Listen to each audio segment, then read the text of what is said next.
What's up, guys?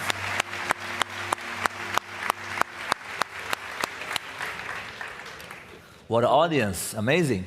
Yeah, hello. Hello, hello. So the time has come. We are going to do a beautiful talk with Guillaume Broche, the creative director of Sample, and Josef Fares, creative director of Hazelight, and as you know, got the award too for It Takes Two, and one of the strongest leaders that we have in our industry to showcase that video games are art and are going to be one of the most beautiful arts for the time on. So we are going to talk about many things. We are going to talk about AA, about narrative in general, and about what is the future that we have ahead of us in games, but especially about Split Fiction and Expedition 33, two of the top games of this year, and it's just a pleasure to have you here. So welcome to Comic-Con, Málaga. Thank you.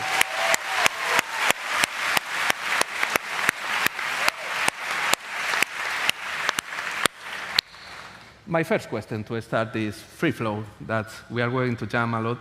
I think these people here, the audience, are probably the biggest reason why narrative in games is getting so good. I think for the last 10 years or 20 years, we are experimenting on a real golden time of narrative in games.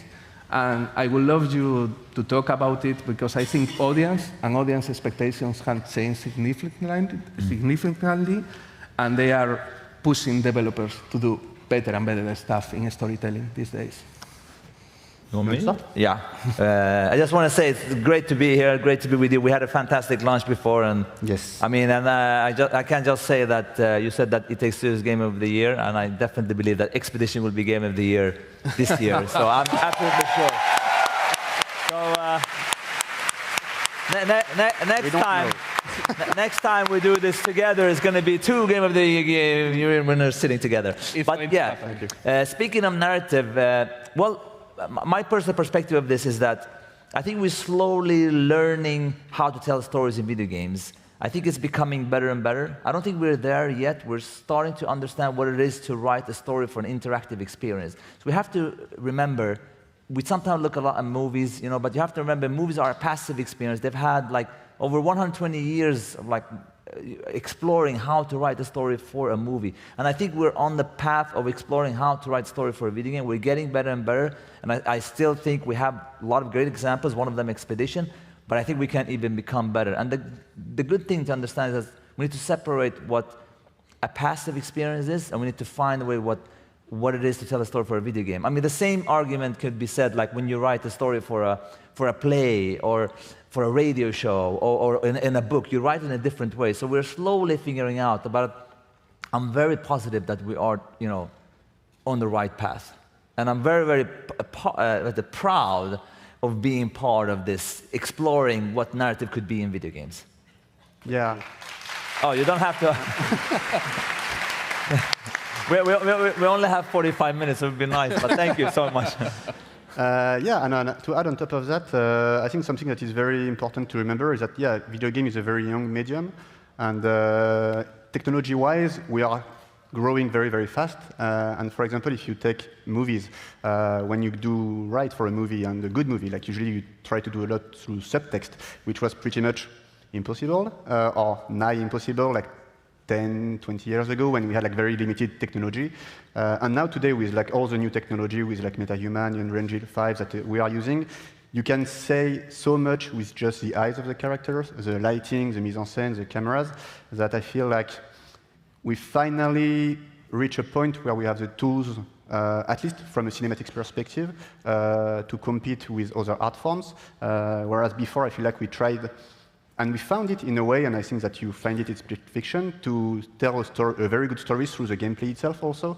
And I feel like we are starting to get there, but in terms of cinematics and tone and narrative and writing, we are still trying to find our mark as an industry. And we are, so gameplay-wise, I think we are there. And cinematics-wise, we are still a bit there, but we are slowly climbing. Mm-hmm. We're definitely getting there. So I think...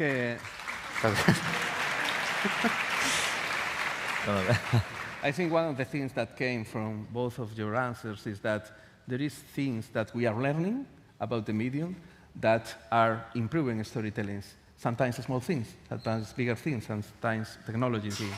So let us know what things you're exploring, Split Fiction, Expedition 33, that you think that are these small steps to telling stories into games through interactivity and other forms. Yeah. Well, one of the key things we have at Hazelight is that, I mean, right now we really try to focus to combine the gameplay and narrative as much as possible.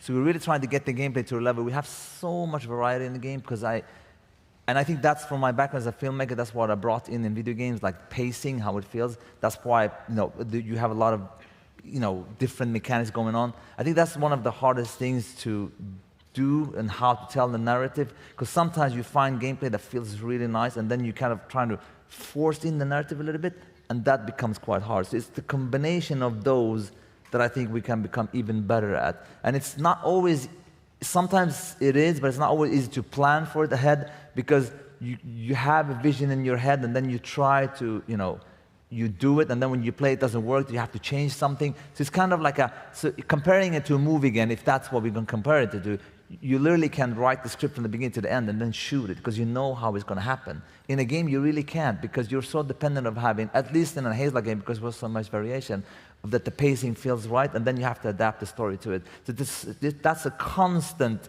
challenge for us at Hazelight, but I think we're becoming better and better at it, but we're going to even become even more kick-ass better at it. But that's definitely the biggest challenge we have, at least. Mm-hmm. Yeah, and to add on to that, I think one of the hardest challenge we have as video game makers is balancing the flow of emotion of a player, because to make a compact narrative that works, everything has to work together, but I would say it's a bit more complicated than movies, because players can do whatever they want in games. They can take their time. And also, for example, in Split Fiction, we are discussing this, but I think a lot of the story you take in also with the partner you play with, and you build a story. It's not only dependent on the medium itself, it's also with who you play it with. And Expedition 33 is a much more personal story, you usually play it by yourself. So it's personal is not exactly the right term, but you get me. So managing this flow of emotion, if you are 2% or 1%, is something that is super, super complicated. And video game is a medium that involves a lot of different jobs that usually think very differently. You have programmers, you have narrative designers, you have cinematic artists, you have level designers. So to make this cohesive, I feel like we are still also, as an industry, trying to get there. And it's no wonder why every studio works very differently. It's because we are still trying to find exactly how we make a video game. Yeah. And I feel like you get it now after your third game. We are still a bit shaky on our foundations. Yeah, I mean, we're still learning. But I just want to add on also the co-op aspect of the storytelling makes it way harder, because obviously we design our games. When we do them, we make sure that you need to communicate with the player, because that's part of the design. And of course, when you talk to each other, you're not as focused on the story. So in a single-player game, you're more focused on the story. So sometimes we have to, write the story even more almost like being too explanatory, just to make people understand something that goes over too much. There's always a balance there, because if you say too much, it becomes too much. If you listen, and some people don't listen, there's always a challenge there. But again, like Guillaume says, part of the storytelling is actually what happens in the couch as well, and the dynamic between the players. So that's definitely a challenge. And let me say, I've done 5 feature movies. Games are so much harder to do. So sometimes I say, when I want to take a vacation, I'm going to make another movie. That's how easy it is. No, it's true, because they're you know how it is. It's chill. You sit. I mean, of course, there are challenges in making a movie, but it's way, way, way easier. Way easier. Let's talk about pacing, because that's something that came into the conversation, and I think both games do pacing in a really, really great way. I think it's a trademark of Hazelight, pacing, and how to evolve pacing and storytelling into video games. I think you are showing in the, greater ambition in storytelling with each game, and also where to place those slower moments to have the player more focused on what the characters are saying, and how to express the other things through action and environmental storytelling. But I also think Expedition 33 has an incredible pacing in the structure of the 3-act structure, how the cliffhangers hits you every time that the story grabs up, and also in the camp. These smaller, more intimate moments when you are with the members of the party, talking about the stuff of life, bring a contrast with the rest of the game that creates beautiful emotion by pacing it very well. So talk about pacing in games, which I think is a huge topic. It's very difficult to be done. I remember God of War director Cory Barlow saying, I just copied Resident Evil 4 because he does it perfectly. So how do you do good pacing in games? You want to start on this one? I can start. Yeah. So I think pacing is, first, it's understanding exactly what you want your players to feel, and also putting yourself in the shoes of the players themselves. Like, you cannot be high all the time with like high actions and high things, and that's why we put the camp, actually. It's one of the reasons to let the players breathe, and like they can just talk with the characters and learn more about them. Also because we wanted our game to be shorter than the traditional RPG. We aimed for 20 hours, and we failed, and it's more 30 hours. But it's shorter than normal RPGs, and we had like this huge lore for each character, the backstory and everything, and we wrote the script, and we were like, okay, this is useless, and nobody talks about it. So we thought, okay, we don't want cutscenes that are too long, we want it to be very compact, so that's where also the idea of making a camp came from. Well, like, for the players who are really invested in the story and the characters, they can talk to the characters directly in a more chill moment and not see them on the verge of death kind of situation. So that's how it came about, and then the act, actually, it's funny. It's a funny anecdote, because we had the act in the script ourselves, but originally it was not in the game. Like, it was not named in the game, like Act 1, Act 2, and 3. And we kind of slapped that at the end for pacing purpose, and it worked so well, and we were like, okay, that's very cool, because now people are like, did you finish Act 1? Did you finish Act 2? And like, usually it's a very big story bit. So that's kind of a happy accident, let's say. Well, for Hazelight, pacing is key. I mean, that's something we work on a lot. And I'm going to say something quite controversial. I would say every game out there has a problem with pacing, including our own games. I would say every game I love and I've loved played is 10 to 15% too long. You know, and I think I think one of the things we try to work at is like try to find the right pace. So you always feel that something new is happening, something's going on. And I remember in the beginning of my career when I started doing Brothers, and when I started saying that we're going to have different mechanics and different stuff, that was all the time the developers told me, you can't do that, that's not how it's done. And I always said, why? And they couldn't really give me a good answer. They were like, yeah, it costs a lot of money and stuff. But that is something I think we could learn actually from movies, you know, because they are better at pacing than we are in games. I mean, in general, of course. But one thing, like I say to my team all the time, because there is this thing in game development that you do something very expensive, and they're like, okay, then we have to use it all the time. Like, if we have something very expensive, why not use it in this level, this level, this level? I'm like, wait a minute. That's like saying, you know, let's have a huge, expensive scene in a movie, and then we're going to reuse it and show it to the audience again and again. That doesn't make sense, you know what I mean? So I think we have a lot to learn there, but pacing, I think, is one of the key things we're working on to push it. I think that's what makes actually a great game, and it makes a great game even greater. But again, some of the greatest games I've played have been a bit too long, and have been a bit off in pacing, for sure. And to add to that, I feel like it also comes back to, like, if you take the early 2000s and the beginning of like popular video games, a huge marketing argument was always like, our game is like 50 hours, 100 hours, 200 hours long. In fact, there was a war to have like the longest possible game, and I feel like we are still coming back a bit from that. Yeah. But and the crazy thing is not only that. The statistics are showing totally different. Nobody's finishing the games. You know, when people like say to me like, oh, you know, Split Fiction, 50% are played through the game. They're like, wow, amazing number. I'm like, are you crazy?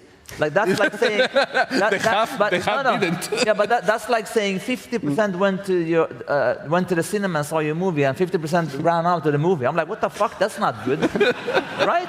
So there's like a mass psychosis going on. We have a big problem in the industry. People not finishing our games, and we're still talking about, you know, I want longer games, longer. We're like, what the fuck are you guys? It's like saying like, I want all the food on the table, but I just want to eat this. Come on.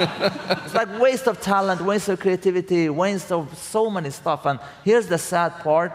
Like, some developers are focused on the first 30% of their game because they know that's what people will experience, because most of the others, you won't experience it. You will hear some statistic that will make you go crazy. It's so sad to hear. Like, even our games, like, people have missed so much content that we put our, you know, sweat and tears into, you know what I mean? So, yeah, I just want to be clear about that, you know. So, you can imagine where the next question is going to be. I think many in the industry feel, I included myself into that this waste of resource, of human talent, of blood and tears has an answer, and the answer is Split Fiction Expedition 33 is 2 letters, is AA. It's bringing back AA to the front of the industry and having the confidence of the major publishers to go to smaller budgets, but don't waste any minute of the player. Make every minute of the experience meaningful and speak to them directly to their soul. So how do you think being AAs has helped the success of your games, and how do you think it could bring an example for the industry to do more of this stuff and less of the 1,000-hour game that more of those 1,000 are just field content? Well, I think first there is a very big survival bias here, because we are lucky enough that our games were successful, so we stand here. But there are also a lot of teams that are also doing the same thing, with developers also really talented, and they don't reach this level. So there are also risks when you do a AA studio or indie studio. You never really know if your game is going to work. Our game was not supposed to be big at all. It's an accident once again. But when it works, it's very easy to give lessons and say, yeah, do your game with passion and everything. Of course, you have to make a game you want to play with passion, and really have a team that is aligned on a singular vision and that works towards the same goal, and to not waste time, as you say, which very frequently happens when you have bigger team, because also maintaining a creative vision when you are 30, when you are 90, 80, smaller studios, it's doable. When you have thousands of employees across the world and everything, I would not know how to do that. So I think first, the AA have always been there. Now it's a bit easier to make AA games thanks to the new technology that arrives. So I think we'll see more and more of that, but I don't think it will be the death of the AAA or anything. Everything has to exist, and I think the ecosystem is good with indies, AA, AAA, and we just want to play good games. We don't really care about the categories they're in. And I totally agree with you there. For me, I know there are stories now trying to say that AA is a new standard in this. And of course, when you see these two games that have become very successful this year, it's easy. But like Guillaume says, there's so many similar games that have not done so well. I think, at the end of the day, I do agree again with you. It's about having a clear creative leadership. I think that's one of the issues we have in the industry, that sometimes, obviously, video games are a collaborative experience. You're nothing without your team, of course. But you need to have a voice or two that's leading and kind of a creative compass for it. I think that's very important. And again, we all want to play games, if they're indie, AA, AAA, as long as they're great. But I would love to be in a world where everybody exists.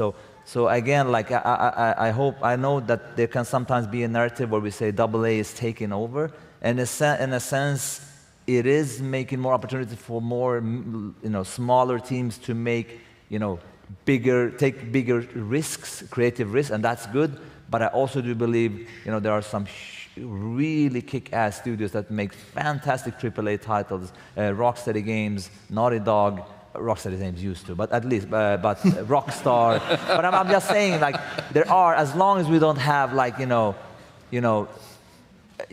greedy people, trying to see money in that shit, and then we have a problem. When you see this microtransaction shit and all this bullshit coming in, and messing up the vision. That's an issue, I think. Mm-hmm. But that's why we are here to make sure that don't happen. Also another thing that we talked about during lunch, another really stupid, not only stupid, greedy, and idiotic, is that people are patenting mechanics. Yes. Speaking of what... But we have... But trust me, I will talk about this. I mean, I'm going to make sure... We have even Nintendo trying to do this. That's so dumb. And that's very sad, because Nintendo has taught us how to game design. Exactly. So that shouldn't happen. If you stole for me the double jump... No. That should be totally forbidden. That's the worst we can do from a creative perspective. I don't even know how that's allowed, to be honest. It's mind-blowing, yeah. Yeah. So there is one thing here that I think is super interesting, which is the creative vision. You are both creative directors, of course. You were mentioning Rocksteady, and I know that the people that found Rocksteady are not there anymore. No. That's Tom Hill has done a new studio and that. So do you think that one of the problems to not have as many creative directors that take big risks, and is it's even a challenge for a personal point of view to lead a team because you are the one taking the big decision there, you can make the wrong decision. One of the problems is the non-exposure of the creative directors to the media as we have in other medias. Like we are more invisible in the game industry than in other industries. In the movie industry, you always see the director. In the literature book industry, you always see the writer. In the comic books, you always see the writer and the illustrator. But in video games, we have been almost everyone behind a logo, and it has become more often, but not often enough to see the faces behind the creative visions. Well, I think that's going to come naturally, but I don't think that's the important thing to see out. I mean, you have some game creative directors that are more, I don't know, that are people see more, and so. But I think the most important thing is that you have, some of them in your studio. I think that's important. That's what we're lacking. And of course, it is a part that is hard, that is challenging. But I think we have a lot of people out there with that ability. If they just stay true to what they feel, their passion and their voice and their inner, their inner feeling and what's going on. I think if you stay true to that, I think we can hopefully have more of those people in every side. And you see, I mean, a lot of the studios that have done great games have often, creative leadership that is actually helping. I mean, it's a good example here, but you also have example of other studios. But it's definitely a hard role to find as well. But yeah. I think it doesn't necessarily need to change. Like I feel like a lot of people in the industry are more maybe introvert and shy, so they don't really want to show their face too much. So I think it's more about the studio, but like within the industry, usually people know who made the game, and I think that's the most important. But maybe like in hiding yourself a little bit, you hide a bit of, like you lose a bit of leveraging power when you discuss with publishers and everything because your name is not big. But I don't think it necessarily needs to be, as long as the industry knows. Like if people care, they will know, and I think that's enough. But I feel like Josef is pretty famous. So. Probably for a reason, I don't know. Yeah, the F word. So, I hope it's for the games at least. A little bit of that in this. So, we all have heroes, creative heroes in our lives.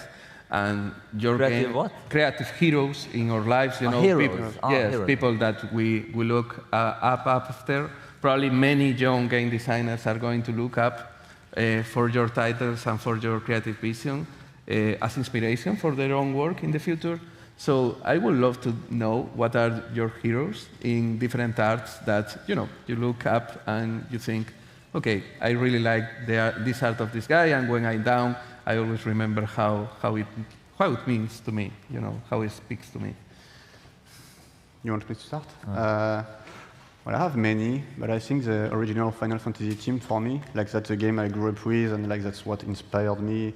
Like even more than just making games, it's something that helped me through my life and everything.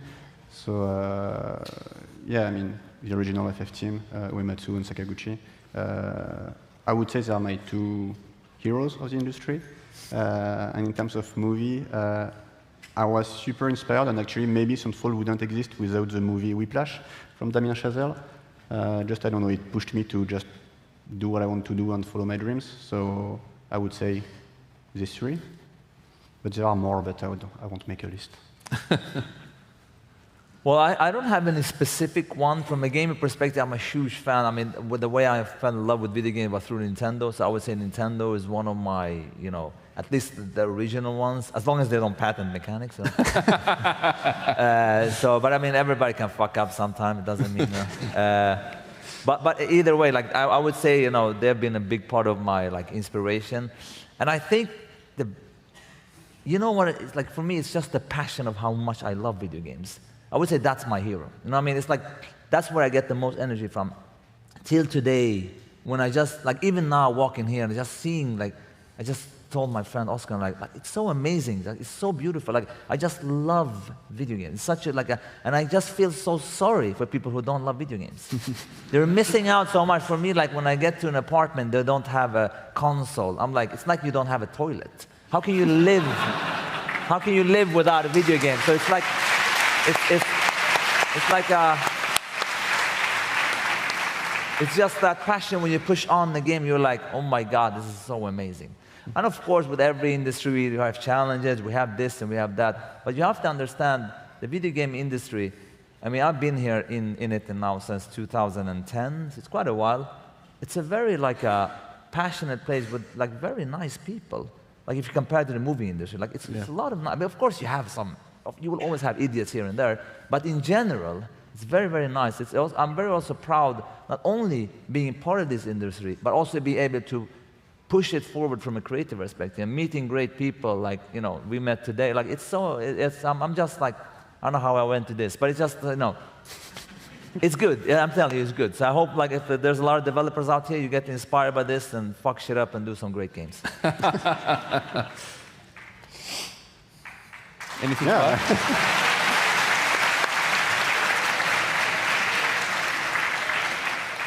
So, let's look before opening because the audience has to... I must say, guys, don't you think like looking at the games, don't they like look really cool together like this? I mean, that only is worth an applaud, I would say.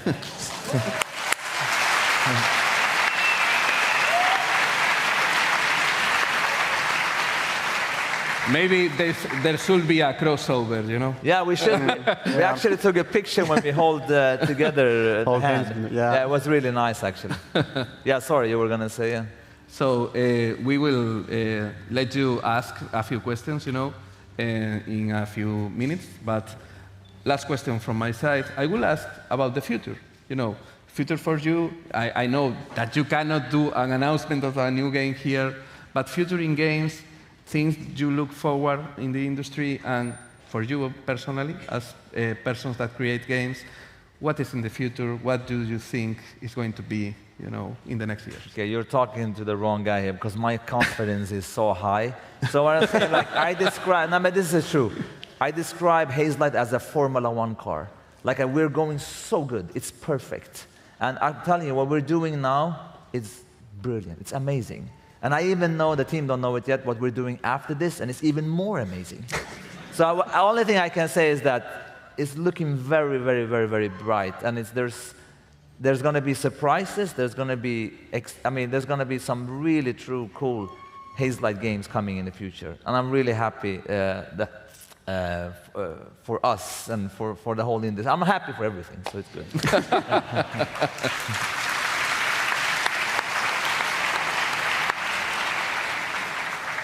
Well, I can make a big announcement. We will probably make another game after this one.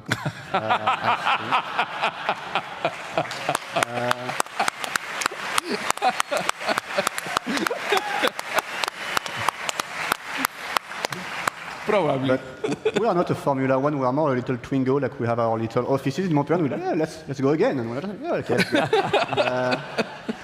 That's about it. Yeah, but also like I'm optimistic when I see the industry. Like well, after the release, I had the opportunity to do a little round trip around the world and meet a lot of different studios, and I feel like the mood is actually quite positive among the studios that I met, and even like the smaller studio. Like there are a lot of new studios that are working on also like this kind of scope for games that are new and the new IPs and everything, and I feel like we are going to eat very good in the coming years, so I am actually very optimistic and looking forward to quite a few games.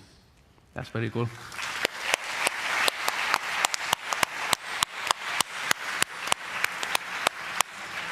So it's your turn. Don't be shy. 2 or 3 questions? Hans?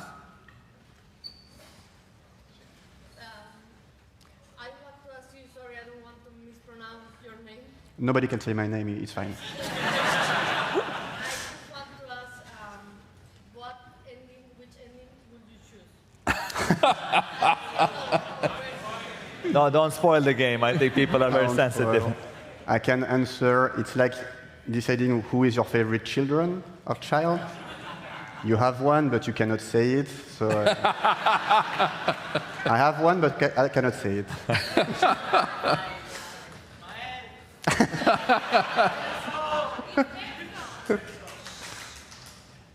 ¿Pregunta por ahí o...? Por ahí, sí, es ellos. Bra svar. I don't want to be your child. That's a good answer. I like it. My get out of jail card. Yeah. Hello. I gotta take a picture. I would like to ask about death in video games. How do you create a perfect character and then you decide to just kill him or kill her? How did you create a perfect character and then decide to kill him? You know, when that happens. Yeah. How do I answer that without spoiling? I think the theme of the story is quite, like one of the main themes of the story is grief. I think that's no secret, and I think that to really live and understand this, it was just a natural decision. And if you lose someone you hate, you don't really care, but if you lose someone you love, you care, and that's as simple as that.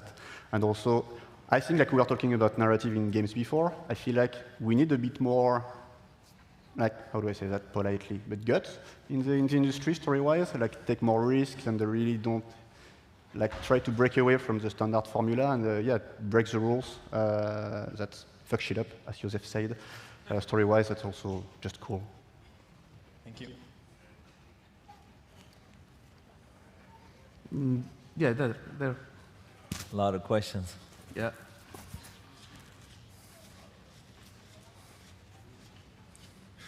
I think we are going to have time for 2 more, maybe. I think it said 10 minutes. Hola. 10 minutes, yes. Yeah. Bueno, yo quería preguntar que, bueno, cuando estaba jugando el juego me encantó y yo lo pasé muy mal en una escena que murió Gustavo, entonces yo quería saber por qué muere Gustavo. ¿Por qué? It's the same question again, so we are going to just skip it. Why Gustav dies? So. What? Yeah, why you, so the same question basically. Same question? Are you kidding It's me? the same one. I thought she said something else. Like, well, it was the same question. More general Yeah, questions, Oh, please. okay. Why Gustav? Not so specific. Sí, tú. Sí, él y luego tú. Las 2 últimas. Abajo. Bueno, ¿qué le vamos a hacer? Why do you kill So, thank you so much. Let's put the spoils aside, please. Come back to the basis. I have a question about the blank page. The first page, the blank page. How do you confront it? Thank you. Well, I guess for me, I don't start with a page when I think of the game. It's always an image and a feeling and like a scene or something. And I actually have a thing like, if I have the first idea that pops up of the vision in my head, I never write it down, because I have this thing like, if something is really, really strong, it will always stay with me. I don't have to write it down. So that's kind of my thing. So the next game, I mean, obviously this game we're doing, but the next game we are doing, I have never written it down. It's been in my head for some time, and now I'm going to write it down when I know it sticks. But that's me, I mean, so, but you probably do it differently. No, I can just copy-paste the answer. It's pretty much the same. Except that I like to put, like, once I've like worked on it in my head for like, I don't know, like 3 months, I just like to make my little boring PowerPoint with all the characters, so I start to forget when it gets too big. Like you add characters and characters and characters, and at the end you're like, okay, I forgot about this one, and how do I make them interact? So yeah, but usually, like for 3 months, I don't really write anything down. It's just processing. Yeah. It. It's like you feel it, man. It's like you feel it, yeah. I'm telling you, everything happens here, I'm telling you. So, last question. Whichever is close. We could go on forever here. So much energy in the room. Since you have talked about things you can take from media like films and those kind of things, like books, what things do you try to differ from? Like, what things do you see in books and movies and you say, let's not do this because this doesn't work in video games? Well, the most obvious one, I get the question a lot, like, what, you have a background in movies, what have you learned coming into video games. The most important thing I've learned is that movies are not video games. One is passive, one is interactive. Once we understand that, we respect that, like I said before, that it has its own tools of own things we need to learn on how to tell a story in a video game. So I think that's the key thing. But to the positive side, of course, we can learn from the movies like characters. We can get a bit of inspiration on how to tell a story. We can learn pacing from. So there are some stuff we could get inspired from, but we need to find our own thing for video games. Yeah, I'm not sure how to answer that. Like, we don't think about what we do differently. It's more like what inspiration you can take, and if it doesn't come naturally, then it just doesn't come. So as simple as that. Mm-hmm. So I think we can grab the occasion and bring these two masters of video games what they deserve, and what they deserve is.